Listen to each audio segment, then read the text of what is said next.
حضرت نوح علیہ السلام کے بارے میں کہا گیا حضرت نوح علیہ السلام نے 14,500 سال 950 سال تک تبلیغ کی، لیکن مسلمان کتنے لوگ ہوئے؟ 40 آدمی، ایک قول کے مطابق 80 آدمی بس۔ تھک گئے، ٹوٹ گئے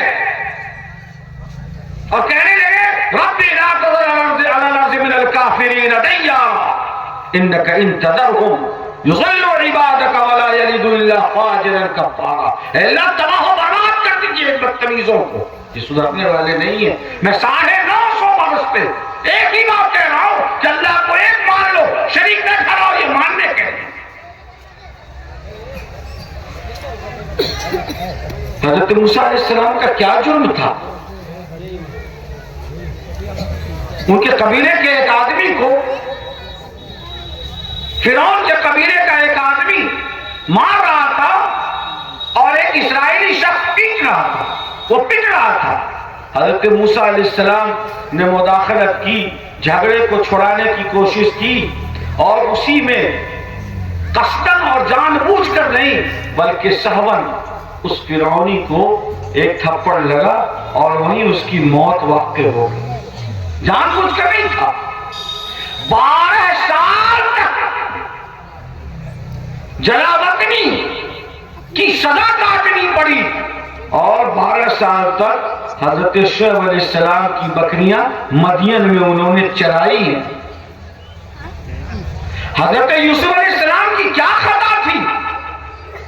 بس انہوں نے یہی کہ اپنے باپ حضرت یعقوب علیہ السلام سے کہا تھا یا ابت انی رأیت 11 کوکبا والشمس والقمر رأیتهم لی ساجدین، میں نے خواب میں دیکھا ہے کہ 11 ستارے ہیں اور چاند اور سورج مجھے سجدہ کرنے۔ نتیجتاً بھائیوں نے حسد کی وجہ سے حضرت یوسف علیہ السلام کو کنویں میں ڈالا۔ کنویں سے جب نکالا گیا تو قافلے والوں نے مصر کے بازاروں میں بیچا، اور جب وہ خریدے گئے اور غلام بنائے گئے تو جس گھر میں گئے انہی گھر میں، اسی کے گھر میں ان پر الزام لگایا گیا اور ایک لمبے عرصے تک جیل میں بند رہے۔ کیا جرم ہے؟ یہ کیسے حالات ہیں؟ حالات ان کو نبی ہونا ہے اور نور نبوت ان کی پیشانی سے واقع ہے۔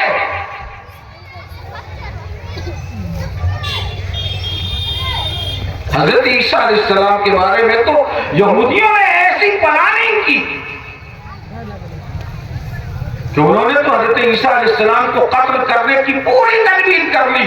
اللہ تعالیٰ نے اپنے پاس بلا لیا حضرت عیسیٰ علیہ السلام کو، اور قرآن نے کہا وما قتلوه وما صلبوه ولكن شبه لهم، اللہ نے اٹھا لیا اپنے پاس۔